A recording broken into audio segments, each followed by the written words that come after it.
दोस्तों, film city के सूत्रों और सेट पर मेरी यानी आपकी मनीषा की मौजूदगी ने आज जो देखा है वो स्टार प्लस के इतिहास का सबसे बड़ा बवंडर साबित होने वाला है। सेट पर जिस तरह की गहमा गहमी है और क्रिएटिव टीम के बीच जिस स्क्रिप्ट को लेकर फुसफुसाहट चल रही है वो साफ इशारा कर रही है कि कहानी अब उस मोड़ पर आ खड़ी हुई है जहां रिश्तों की मर्यादाएं तार तार होने वाली हैं। आज जब मैं मनीषा रिव्यू के लिए अपडेट जुटाने सेट के अंदर गई तो वहां का माहौल इतना तनावपूर्ण था कि कोई भी समझ जाए कि आने वाले एपिसोड्स में दर्शकों के होश उड़ने वाले हैं। कहानी अब सिर्फ अनिरुद्ध, अर्शी और झनक की नहीं रही, बल्कि ये आग अब अगली पीढ़ी तक पहुंच चुकी है, जहां नियति ने एक बार फिर उसी इतिहास को दोहराने की साजिश रची है। लेकिन इस बार मोहरे अलग हैं और दांव पर लगी है एक मासूम जान और एक पुलिस वाले की वर्दी की इज्जत। कहानी का केंद्र अब पूरी तरह से एसपी ऋषि के घर पर शिफ्ट हो चुका है, जहां बाहर से तो सब कुछ शांत दिखता है, एक रसूखदार पुलिस वाले का परिवार, लेकिन उस घर की चारदीवारी के भीतर एक ज्वालामुखी धधक रहा है। अदिति, जो अनिरुद्ध और अर्शी की बेटी है, उसे विरासत में सिर्फ अपने पिता का नाम ही नहीं मिला, बल्कि अपनी मां अर्शी की वो भयानक असुरक्षा और ईर्ष्या भी मिली है, जो किसी दीमक की तरह उसे अंदर ही अंदर खाए जा रही है। अदिति की शादी ऋषि से हो तो गई है, वो एसपी ऋषि की पत्नी होने का रुतबा भी दिखाती है, लेकिन वो ये बात एक पल के लिए भी नहीं भूल पाई है कि ऋषि के दिल और अतीत पर किसी और का नाम लिखा था, और वो नाम है झनक। झनक, जो अनिरुद्ध और उस मरहूम झनक यानी नूतन की बेटी है, जिसे किस्मत ने अदिति की सौतेली बहन तो बनाया, लेकिन साथ ही उसकी सबसे बड़ी दुश्मन यानी सौतन के रूप में भी खड़ा कर दिया। ऋषि, जो अपने कर्तव्य और खाकी वर्दी के गुरूर में रहता है, उसके अतीत का वो पन्ना आज हवा के एक झोंके से फिर से खुलने वाला है, जिसे उसने बड़ी मुश्किल से बंद किया था। आज के सीन की शूटिंग के दौरान मैंने देखा कि किस तरह अदिति के किरदार में वो बेचैनी साफ झलक रही थी। मामला तब बिगड़ता है जब अदिति को घर के डस्टबिन या शायद ऋषि की दराज में एक मुड़ी तुड़ी मेडिकल रिपोर्ट मिलती है। ये कोई साधारण रिपोर्ट नहीं है, बल्कि ये वो दस्तावेज है जो अदिति के सुहाग और उसके वजूद दोनों को हिलाकर रख देगा। फिल्म सिटी में खबर पक्की है कि मेकर्स ने इस प्रेगनेंसी ट्रैक को बहुत ही खुफिया तरीके से प्लान किया है। अदिति उस लिफाफे को खोलती है, उसके हाथ कांप रहे हैं, ठीक वैसे ही जैसे सालों पहले अर्शी के हाथ कांपते थे जब वो अनिरुद्ध और झनक को साथ देखती थी। रिपोर्ट पर मरीज का नाम पढ़ते ही अदिति के पैरों तले जमीन खिसक जाती है, क्योंकि वहां मिसेस झनक लिखा है और रिपोर्ट का निष्कर्ष पॉजिटिव है। एक पल के लिए सेट पर सन्नाटा छा गया था, मानो हकीकत और ड्रामा एक हो गए हों। अदिति का दिमाग चकराने लगता है, क्योंकि झनक तो ऋषि की एक्स वाइफ है, उनका रिश्ता तो कागजों पर खत्म हो चुका है। तो फिर ये बच्चा किसका है? क्या ये ऋषि का है? क्या तलाक के बाद भी ऋषि और झनक के बीच कुछ ऐसा हुआ है जिससे अदिति अनजान थी? मनीषा रिव्यू के दर्शकों को मैं ये बता दूं कि ये प्लॉट सिर्फ शक का नहीं है, बल्कि ये खून के रिश्तों की उस उलझन का है जो अनिरुद्ध ने अपनी बेटियों को विरासत में दी है। अदिति अपनी मां अर्शी की तरह ही तुनक मिजाज और वहमी है। जैसे ही वो प्रेगनेंसी की खबर की पुष्टि करती है, उसका शक सीधा अपने पति ऋषि पर जाता है। ऋषि, जो शहर का एसपी है, जो कानून का रखवाला है, क्या उसने अपनी पत्नी अदिति को धोखा देकर अपनी एक्स वाइफ झनक के साथ कोई रिश्ता रखा था? ये सवाल अदिति को पागल कर देता है। उसे याद आने लगता है कि पिछले कुछ हफ्तों से ऋषि का बर्ताव कितना बदला हुआ था, कैसे वो देर रात घर आता था, कैसे उसके फोन पर अनजान कॉल्स आते थे और वो कमरे से बाहर जाकर बात करता था। अदिति उन सभी कड़ियों को जोड़ती है और उसे एक भयानक तस्वीर नजर आती है कि ऋषि आज भी झनक से प्यार करता है और ये आने वाला बच्चा उसी प्यार की निशानी है। लेकिन कहानी में पेच ये है कि झनक, जो अनिरुद्ध और उस मरहूम झनक यानी नूतन की बेटी है, जिसे किस्मत ने अदिति की सौतेली बहन तो बनाया, लेकिन साथ ही उसकी सबसे बड़ी दुश्मन यानी सौतन के रूप में भी खड़ा कर दिया। ऋषि, जो अपने कर्तव्य और खाकी वर्दी के गुरूर में रहता है, उसके अतीत का वो पन्ना आज हवा के एक झोंके से फिर से खुलने वाला है, जिसे उसने बड़ी मुश्किल से बंद किया था। आज के सीन की शूटिंग के दौरान मैंने देखा कि किस तरह अदिति के किरदार में वो बेचैनी साफ झलक रही थी। मामला तब बिगड़ता है जब अदिति को घर के डस्टबिन या शायद ऋषि की दराज में एक मुड़ी तुड़ी मेडिकल रिपोर्ट मिलती है। ये कोई साधारण रिपोर्ट नहीं है, बल्कि ये वो दस्तावेज है जो अदिति के सुहाग और उसके वजूद दोनों को हिलाकर रख देगा। फिल्म सिटी में खबर पक्की है कि मेकर्स ने इस प्रेगनेंसी ट्रैक को बहुत ही खुफिया तरीके से प्लान किया है। अदिति उस लिफाफे को खोलती है, उसके हाथ कांप रहे हैं, ठीक वैसे ही जैसे सालों पहले अर्शी के हाथ कांपते थे जब वो अनिरुद्ध और झनक को साथ देखती थी। रिपोर्ट पर मरीज का नाम पढ़ते ही अदिति के पैरों तले जमीन खिसक जाती है, क्योंकि वहां मिसेस झनक लिखा है और रिपोर्ट का निष्कर्ष पॉजिटिव है। एक पल के लिए सेट पर सन्नाटा छा गया था, मानो हकीकत और ड्रामा एक हो गए हों। अदिति का दिमाग चकराने लगता है, क्योंकि झनक तो ऋषि की एक्स वाइफ है, उनका रिश्ता तो कागजों पर खत्म हो चुका है। तो फिर ये बच्चा किसका है? क्या ये ऋषि का है? क्या तलाक के बाद भी ऋषि और झनक के बीच कुछ ऐसा हुआ है जिससे अदिति अनजान थी? मनीषा रिव्यू के दर्शकों को मैं ये बता दूं कि ये प्लॉट सिर्फ शक का नहीं है, बल्कि ये खून के रिश्तों की उस उलझन का है जो अनिरुद्ध ने अपनी बेटियों को विरासत में दी है। अदिति अपनी माँ अर्शी की तरह ही तुनक मिजाज और वहमी है। जैसे ही वो प्रेगनेंसी की खबर की पुष्टि करती है, उसका शक सीधा अपने पति ऋषि पर जाता है। ऋषि, जो शहर का एसपी है, जो कानून का रखवाला है, क्या उसने अपनी पत्नी अदिति को धोखा देकर अपनी एक्स वाइफ झनक के साथ कोई रिश्ता रखा था? ये सवाल अदिति को पागल कर देता है। उसे याद आने लगता है कि पिछले कुछ हफ्तों से ऋषि का बर्ताव कितना बदला हुआ था। कैसे वो देर रात घर आता था, कैसे उसके फोन पर अनजान कॉल्स आते थे और वो कमरे से बाहर जाकर बात करता था। अदिति उन सभी कड़ियों को जोड़ती है और उसे एक भयानक तस्वीर नजर आती है कि ऋषि आज भी झनक से प्यार करता है और ये आने वाला बच्चा उसी प्यार की निशानी है। लेकिन कहानी में पेंच ये है कि झनक, जो अनिरुद्ध और उस मरहूम झनक यानी नूतन की बेटी है, जिसे किस्मत ने अदिति की सौतेली बहन तो बनाया, लेकिन साथ ही उसकी सबसे बड़ी दुश्मन यानी सौतन के रूप में भी खड़ा कर दिया। ऋषि, जो अपने कर्तव्य और खाकी वर्दी के गुरूर में रहता है, उसके अतीत का वो पन्ना आज हवा के एक झोंके से फिर से खुलने वाला है, जिसे उसने बड़ी मुश्किल से बंद किया था। आज के सीन की शूटिंग के दौरान मैंने देखा कि किस तरह अदिति के किरदार में वो बेचैनी साफ झलक रही थी। मामला तब बिगड़ता है जब अदिति को घर के डस्टबिन या शायद ऋषि की दराज में एक मुड़ी तुड़ी मेडिकल रिपोर्ट मिलती है। ये कोई साधारण रिपोर्ट नहीं है, बल्कि ये वो दस्तावेज है जो अदिति के सुहाग और उसके वजूद दोनों को हिलाकर रख देगा। फिल्म सिटी में खबर पक्की है कि मेकर्स ने इस प्रेगनेंसी ट्रैक को बहुत ही खुफिया तरीके से प्लान किया है। अदिति उस लिफाफे को खोलती है, उसके हाथ कांप रहे हैं, ठीक वैसे ही जैसे सालों पहले अर्शी के हाथ कांपते थे जब वो अनिरुद्ध और झनक को साथ देखती थी। रिपोर्ट पर मरीज का नाम पढ़ते ही अदिति के पैरों तले जमीन खिसक जाती है, क्योंकि वहां मिसेस झनक लिखा है और रिपोर्ट का निष्कर्ष पॉजिटिव है। एक पल के लिए सेट पर सन्नाटा छा गया था, मानो हकीकत और ड्रामा एक हो गए हों। अदिति का दिमाग चकराने लगता है, क्योंकि झनक तो ऋषि की एक्स वाइफ है, उनका रिश्ता तो कागजों पर खत्म हो चुका है। तो फिर ये बच्चा किसका है? क्या ये ऋषि का है? क्या तलाक के बाद भी ऋषि और झनक के बीच कुछ ऐसा हुआ है जिससे अदिति अनजान थी? मनीषा रिव्यू की दर्शकों को मैं ये बता दूं कि ये प्लॉट सिर्फ शक का नहीं है, बल्कि ये खून के रिश्तों की उस उलझन का है जो अनिरुद्ध ने अपनी बेटियों को विरासत में दी है। अदिति अपनी माँ अर्शी की तरह ही तुनक मिजाज और वहमी है। जैसे ही वो प्रेगनेंसी की खबर की पुष्टि करती है, उसका शक सीधा अपने पति ऋषि पर जाता है। ऋषि, जो शहर का एसपी है, जो कानून का रखवाला है, क्या उसने अपनी पत्नी अदिति को धोखा देकर अपनी एक्स वाइफ झनक के साथ कोई रिश्ता रखा था? ये सवाल अदिति को पागल कर देता है। उसे याद आने लगता है कि पिछले कुछ हफ्तों से ऋषि का बर्ताव कितना बदला हुआ था। कैसे वो देर रात घर आता था, कैसे उसके फोन पर अनजान कॉल्स आते थे और वो कमरे से बाहर जाकर बात करता था। अदिति उन सभी कड़ियों को जोड़ती है और उसे एक भयानक तस्वीर नजर आती है कि ऋषि आज भी झनक से प्यार करता है और ये आने वाला बच्चा उसी प्यार की निशानी है। लेकिन कहानी में पेंच ये है कि झनक, जो अनिरुद्ध और उस मरहूम झनक यानी नूतन की बेटी है, जिसे किस्मत ने अदिति की सौतेली बहन तो बनाया, लेकिन साथ ही उसकी सबसे बड़ी दुश्मन यानी सौतन के रूप में भी खड़ा कर दिया। ऋषि, जो अपने कर्तव्य और खाकी वर्दी के गुरूर में रहता है, उसके अतीत का वो पन्ना आज हवा के एक झोंके से फिर से खुलने वाला है, जिसे उसने बड़ी मुश्किल से बंद किया था।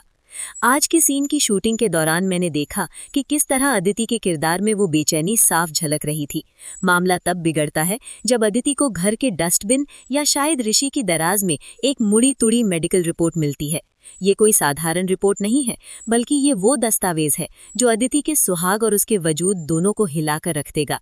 फिल्म सिटी में खबर पक्की है कि मेकर्स ने इस प्रेगनेंसी ट्रैक को बहुत ही खुफिया तरीके से प्लान किया है।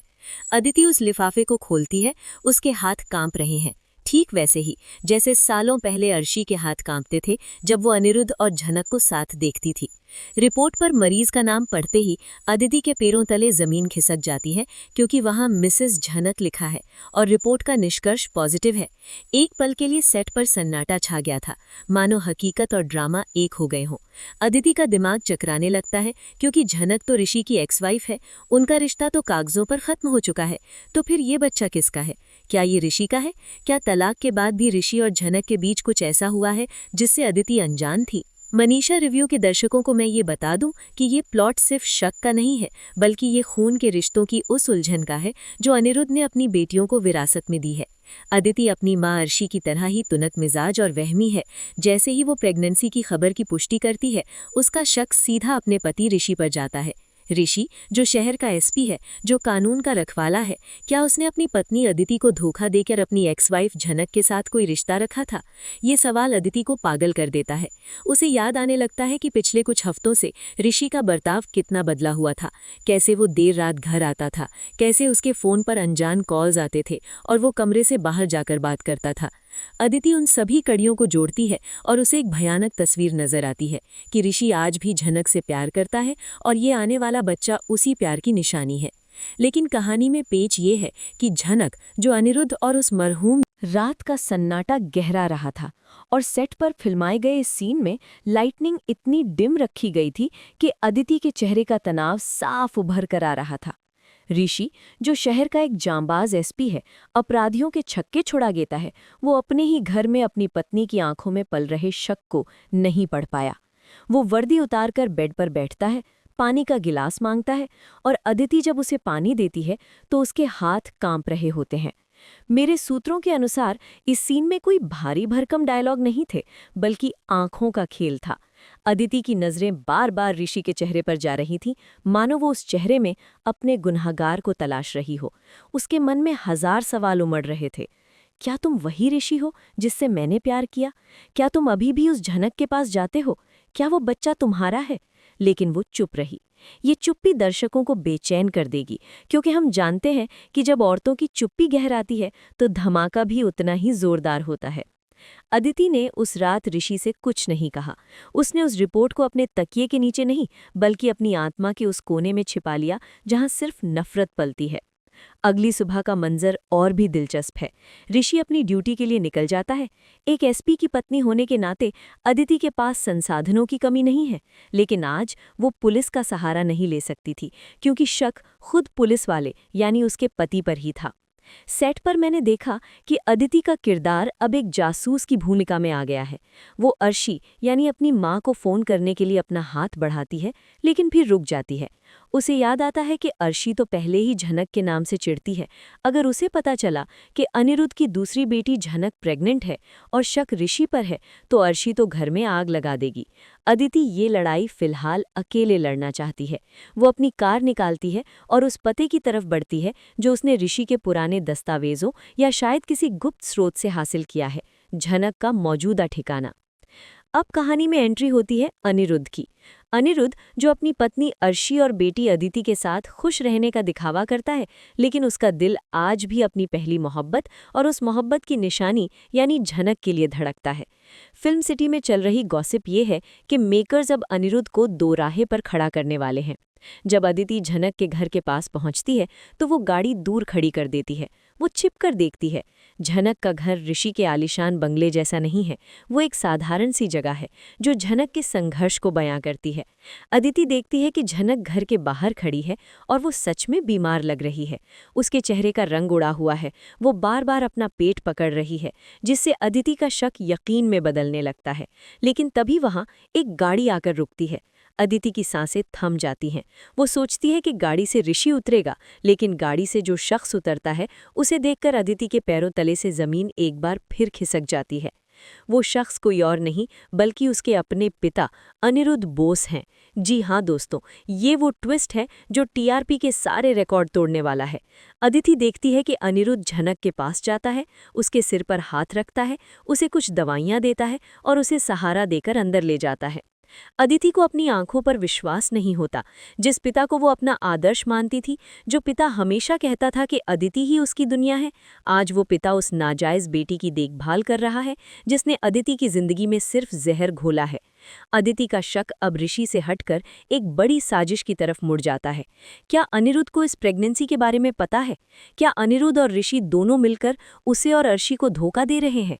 क्या ये बच्चा ऋषि का है और अनिरुद्ध इस पाप को छिपाने में ऋषि की मदद कर रहा है? अदिति का दिमाग सुन्न पड़ जाता है। उसे ऐसा महसूस होता है जैसे वो अकेली पड़ गई है। उसके अपने पिता और उसका अपना पति दोनों उस औरत के साथ हैं जैसे वो अपनी सबसे बड़ी दुश्मन मानती है। कैमरे के लेंस से देखें तो ये सीन अदिति के टूटने का है। वो अपनी कार के स्टीयरिंग व्हील को कसकर पकड़ती है। उसकी आंखों से आंसू गिरने लगते हैं। उसे अपना बचपन याद आता है, कैसे अर्शी हमेशा अनिरुद्ध पर शक करती थी और आज इतिहास ने खुद को दोहरा दिया है। अदिति को लगता है कि झनक ने पहले उसके पिता का प्यार बांटा और अब वो उसके पति का प्यार और उसका नाम भी छीनना चाहती है। लेकिन अदिति अब रोने वाली अबला नारी नहीं है, उसमें अर्शी का खून है। वो कार स्टार्ट करती है लेकिन वहां से जाती नहीं है, बल्कि इंतजार करती है। वो देखना चाहती है कि अनिरुद्ध वहां कितनी देर रुकता है। थोड़ी देर बाद जब अनिरुद्ध बाहर आता है तो उसके चेहरे पर एक अजीब सी चिंता होती है। वो फोन पर किसी से बात कर रहा होता है। अदिति अपनी कार के शीशे चढ़ाए हुए अनिरुद्ध के होठों को पढ़ने की कोशिश करती है या शायद उसकी ऊंची आवाज सुनने की। सेट पर मौजूद लोगों का कहना है कि अनिरुद्ध फोन पर कह रहा था, ऋषि, तुम्हें संभल कर रहना होगा। अदिति को इस बारे में कुछ पता नहीं चलना चाहिए। बस यही वो वाक्य था जिसने बारूद में चिंगारी का काम किया। अदिति ने ये सुन लिया। अब उसके पास पक्का सबूत था कि ऋषि और अनिरुद्ध मिले हुए हैं। अदिति को पता नहीं चलना चाहिए, इसका मतलब साफ था कि दाल में काला नहीं बल्कि पूरी दाल काली है। अदिति वहां से गाड़ी मोड़ती है, लेकिन घर जाने के लिए नहीं बल्कि पुलिस स्टेशन जाने के लिए। नहीं, वो एफआईआर दर्ज कराने नहीं जा रही, वो अपने पति एसपी ऋषि से लंच के बहाने मिलने जा रही है। आप सोच रहे होंगे कि वो ऐसा क्यों करेगी? क्योंकि अब अदिति खेलना चाहती है। वो देखना चाहती है कि ऋषि उसकी आंखों में आंखें डालकर कितना झूठ बोल सकता है। वो उसे रंगे हाथ पकड़ना चाहती है। मनीषा रिव्यू के दर्शकों, अब सीन शिफ्ट होता है पुलिस स्टेशन पर। ऋषि अपनी वर्दी में अपनी कुर्सी पर बैठा फाइलों में उलझा है। तभी अदिति वहां पहुंचती है, चेहरे पर एक नकली मुस्कान और हाथ में टिफिन। ऋषि उसे देखकर चौंक जाता है क्योंकि अदिति आमतौर पर ऑफिस नहीं आती। ऋषि पूछता है, तुम यहाँ, सब ठीक तो है? अदिति उसकी आंखों में देखती है और बड़े प्यार से कहती है, सब ठीक है ऋषि, बस आपकी और पापा की बहुत याद आ रही थी। गौर कीजिएगा दोस्तों, उसने जानबूझकर पापा का जिक्र किया। वो ऋषि के चेहरे के भाव पढ़ना चाहती थी। जैसे ही उसने पापा का नाम लिया, ऋषि थोड़ा असहज हो गया। ऋषि ने नजरें चुराते हुए कहा, हाँ पापा तो ठीक है, मेरी उनसे बात नहीं हुई। अदिति मन ही मन मुस्कुराती है, एक खौफनाक मुस्कान। उसे पता है कि ऋषि झूठ बोल रहा है, क्योंकि अभी आधे घंटे पहले अनिरुद्ध ऋषि से ही फोन पर बात कर रहा था। वहां पुलिस स्टेशन में एक और ड्रामा होता है। ऋषि का एक जूनियर ऑफिसर आता है और कहता है, सर, वो हॉस्पिटल वाली इंक्वायरी का क्या करना है? ऋषि तुरंत उसे चुप करा देता है और अदिति की तरफ देखता है। अदिति ये सुन लेती है। हॉस्पिटल वाली इंक्वायरी? अदिति समझ जाती है कि ये जरूर झनक और उसके बच्चे से जुड़ा मामला है। वो अनजान बनने का नाटक करती है और वहां से निकल आती है। लेकिन अब उसकी मंजिल बोस हाउस है, यानी उसका मायका। वो अर्शी के पास जा रही है। उसे लगता है कि अब इस राज को अपने सीने में दफन रखने का कोई मतलब नहीं है। उसे एक साथी की जरूरत है, और अर्शी से बेहतर साथी कौन हो सकता है जो झनक को बर्बाद करना चाहती हो। लेकिन रुकिए, कहानी में एक और पहलू है जिसे हमें नज़रअंदाज नहीं करना चाहिए। झनक की प्रेगनेंसी की सच्चाई क्या है? क्या वो वाकई ऋषि के बच्चे की मां बनने वाली है? सेट से जो अंदरूनी खबरें आ रही हैं वो इशारा कर रही हैं कि ये मामला उतना सीधा नहीं है जितना अदिति समझ रही हैं। हो सकता है कि झनक किसी गंभीर बीमारी से जूझ रही हो जिसके लक्षण प्रेगनेंसी जैसे हों, या शायद ये बच्चा किसी और का हो जिसे ऋषि और अनिरुद्ध बचाने की कोशिश कर रहे हों। लेकिन अदिति का नजरिया एकदम साफ है, उसे धोखा मिला है। वो बोस हाउस में तूफान की तरह एंट्री करती है। अर्शी सोफे पर बैठकर चाय पी रही है, अपनी शान और शौकत में मग्न। अदिति जाकर सीधे अर्शी के पैरों में गिर पड़ती है। वो रो नहीं रही, वो क्रोध से कांप रही है। अर्शी घबरा जाती है।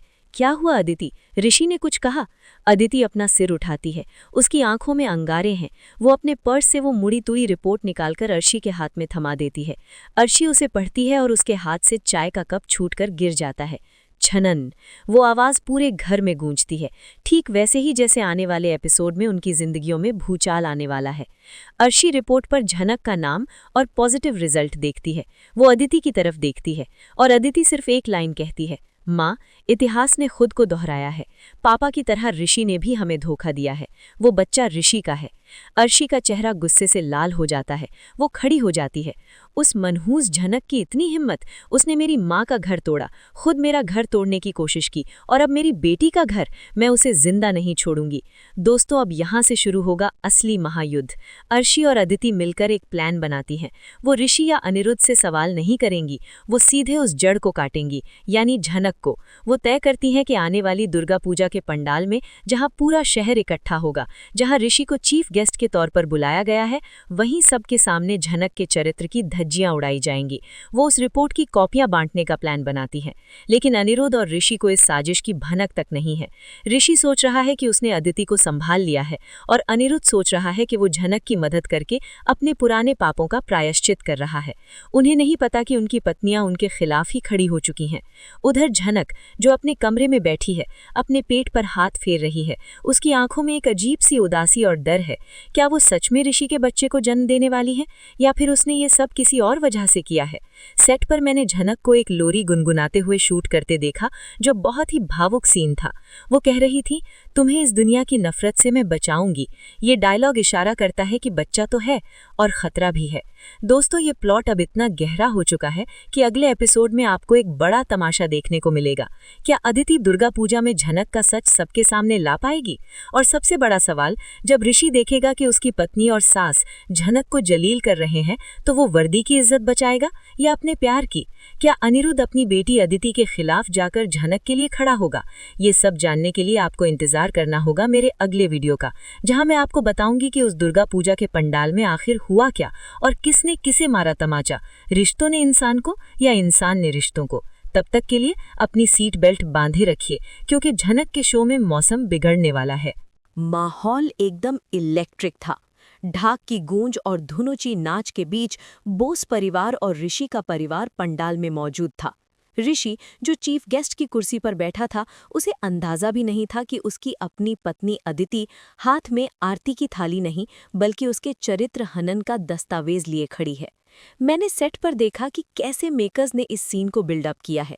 अदिति मंच पर चढ़ती है, सबको लगता है कि वो अपने पति के सम्मान में कुछ कहेगी, लेकिन वो माइक छीनती है और उसकी आवाज़ पूरी भीड़ में गूंजती है। वो चिल्लाकर कहती है, रुकिए, इससे पहले कि आप इस महान एसपी साहब का सम्मान करें, जान लीजिए कि वर्दी के पीछे छिपा ये आदमी कितना गिरा हुआ है। भीड़ सन रह जाती है। अनिरुद्ध अपनी जगह से खड़ा हो जाता है। उसके चेहरे पर हवाइयां उड़ रही हैं। अर्शी के चेहरे पर एक कुटिल मुस्कान है। उसे लग रहा है कि आज उसकी जीत पक्की है। अदिति वो रिपोर्ट हवा में लहराती है और उसे झनक के मुंह पर दे मारती है। वो सबके सामने ऐलान करती है, ये देखो इस कुल्टा का सच, ये मेरे पति के बच्चे की मां बनने वाली है, इसने मेरा घर तोड़ा है। दोस्तों, उस पल सेट पर इतनी खामोशी छा गई थी कि सुई गिरने की आवाज़ भी सुनाई दे। झनक, जो पहले से ही बीमार और कमज़ोर लग रही थी, वो कांपते हुए उस रिपोर्ट को देखती है। उसकी आंखों में शर्मिंदगी नहीं, बल्कि एक गहरा दर्द है। ऋषि अपनी कुर्सी से उछल पड़ता है। वो दौड़कर स्टेज पर आता है। अदिति, बस, बहुत हो गया तुम्हारा तमाशा। लेकिन अदिति अब रुकने वाली नहीं है। वो ऋषि का कॉलर पकड़ लेती है। तमाशा मैंने नहीं, तुमने किया है ऋषि। बताओ सबको, क्या ये सच नहीं है कि तुम इसके साथ रातों को मिलते थे? क्या ये सच नहीं है कि अनिरुद्ध बोस को भी इस पाप की खबर थी? अब आता है वो मोड़ जो आपकी रूह कपा देगा। अनिरुद्ध, जो अब तक चुप था, वो शेर की तरह दहाड़ता हुआ बीच में आता है। वो अदिति का हाथ पकड़कर झटक देता है। चुप रहो अदिति, एक शब्द और नहीं। अनिरुद्ध की आंखों में आंसू हैं। वो माइक अपने हाथ में लेता है और जो सच वो बोलता है, उसे सुनकर अर्शी और अदिति के पैरों तले से जमीन हमेशा के लिए खिसक जाती है। अनिरुद्ध भरी महफिल में रोते हुए कहता है, धिक्कार है तुम लोगों की सोच पर। तुम जिसे पाप समझ रही हो, जिसे प्रेगनेंसी रिपोर्ट समझकर उछाल रही हो, वो दरअसल झनक की मौत का फरमान है। जी हाँ दोस्तों, आपने सही सुना। ये शो का अब तक का सबसे बड़ा और दुखद ट्विस्ट है। वो रिपोर्ट प्रेगनेंसी की नहीं बल्कि एक जानलेवा बीमारी की थी। मेडिकल टर्म्स में कहें तो झनक को यूट्रस में एक ऐसा ट्यूमर है जिसके लक्षण प्रेगनेंसी जैसे होते हैं और हार्मोन्स वैसे ही रिएक्ट करते हैं। ऋषि एक पुलिस वाला होने के नाते अपने सूत्रों से डॉक्टर तक पहुंचा था और वो झनक की जान बचाने के लिए गुपचुप तरीके से उसकी सर्जरी का इंतजाम कर रहा था। अनिरुद्ध को ये बात पता थी, इसीलिए वो ऋषि के साथ खड़ा था। वे दोनों अदिति और अर्शी को इसलिए नहीं बता रहे थे क्योंकि उन्हें डर था कि वे लोग झनक की बीमारी का भी मजाक उड़ाएंगे या इलाज में बाधा डालेंगे। अनिरुद्ध चिल्लाता है, मेरी बेटी झनक जिंदगी और मौत से लड़ रही है और तुम दोनों ने उसे चरित्रहीन बना दिया। ये सच सामने आते ही अदिति का चेहरा पीला पड़ जाता है। वो पत्थर की मूरत बन जाती है। जो रिपोर्ट उसके हाथ में जीत का हथियार थी, अब वही उसके पश्चाताप का कारण बन गई। अर्शी जो अपनी नफरत में अंधी हो चुकी थी, वो भी लड़खड़ा जाती है। लेकिन असली ड्रामा अभी बाकी था। इस अपमान और तनाव को झनक का कमजोर शरीर बर्दाश्त नहीं कर पाता। वो स्टेज पर ही माँ दुर्गा की मूर्ति की तरफ देखते हुए चक्कर खाकर गिर पड़ती है। झनक, ऋषि की वो चीख पूरे सेट पर गूंज उठी। वो अदिति को धक्का देते हुए झनक की तरफ लपका। उसने झनक को अपनी गोद में उठाया। उस पल ऋषि की आंखों में जो डर था, उसने बिना कुछ कहे सब कुछ बयान कर दिया। हाँ, वो अपनी पत्नी अदिति के साथ वफादार था, लेकिन उसके दिल के किसी कोने में झनक के लिए जो फिक्र, जो मोहब्बत थी, वो आज सबके सामने आ गई। वो अदिति की तरफ मुड़ता है। उसकी आंखों में अब नफरत है। वो कहता है, अगर आज झनक को कुछ भी हुआ अदिति, तो मैं तुम्हें कभी माफ नहीं करूंगा। आज तुमने अपने शक की आग में मेरे और अपने रिश्ते को भी जला दिया है। ऋषि झनक को गोद में उठाकर पागलों की तरह अस्पताल की तरफ भागता है। अनिरुद्ध उसके पीछे दौड़ता है और स्टेज पर अकेली खड़ी रह जाती है अदिति, पूरी तरह हारी हुई। भीड़ जो अभी झनक को कोस रही थी, अब अदिति पर थू थू कर रही है। पंडाल में माँ दुर्गा की आंखों में वो रौद्र रूप नजर आता है, मानो कह रही हूं कि सत्य परेशान हो सकता है लेकिन पराजित नहीं। अर्शी अपनी बेटी के पास आती है, लेकिन अदिति उसे झटक देती है। उसे एहसास होता है कि उसकी माँ की सिखाई हुई नफरत ने आज उसका सुहाग, उसका सम्मान और उसका सुकून सब छीन लिया। फिल्म सिटी के गलियारों में अब यही चर्चा है कि आने वाले एपिसोड्स में झनक की सर्जरी और ऋषि का प्रायश्चित दिखाया जाएगा। ऋषि अब अदिति के पास वापस नहीं जाएगा, कम से कम तब तक नहीं जब तक झनक ठीक नहीं हो जाती। ये घटना रिश्तों के समीकरण को पूरी तरह बदल देगी। अब अदिति को न केवल अपने पति का विश्वास जीतना होगा, बल्कि उस गिल्ट यानी आत्मग्लानि से भी लड़ना होगा कि उसने एक मरती हुई लड़की पर कीचड़ उछाला। वहीं अनिरुद्ध अब खुलकर अर्शी के खिलाफ खड़ा होगा और अपनी बेटी झनक को उसका हक दिलाएगा। तो दोस्तों, ये था झनक का वो महा एपिसोड जो टीवी स्क्रीन पर आग लगाने वाला है। मेरी यानी मनीषा की माने तो ये ट्रैक शो की टीआरपी को नंबर 1 पर ले जाएगा। ये सिर्फ एक कहानी नहीं बल्कि एक सबक है कि शक का इलाज तो हकीम लुकमान के पास भी नहीं था, और यही शक आज बसु परिवार की खुशियों को निगल गया। आपको क्या लगता है, क्या ऋषि को अदिति को माफ करना चाहिए या फिर उसे झनक का हाथ थाम लेना चाहिए? कमेंट्स में अपनी राय जरूर दीजिएगा।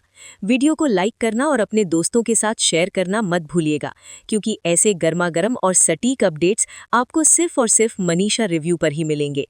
मैं फिल्म सिटी में अपनी नज़रें जमाए हुए हूँ। जैसे ही झनक की सर्जरी के बाद का कोई अपडेट मिलता है, मैं सबसे पहले आपके पास आऊँगी। तब तक के लिए देखते रहिए स्टार प्लस और जुड़े रहिए मेरे साथ। बाय बाय दोस्तों।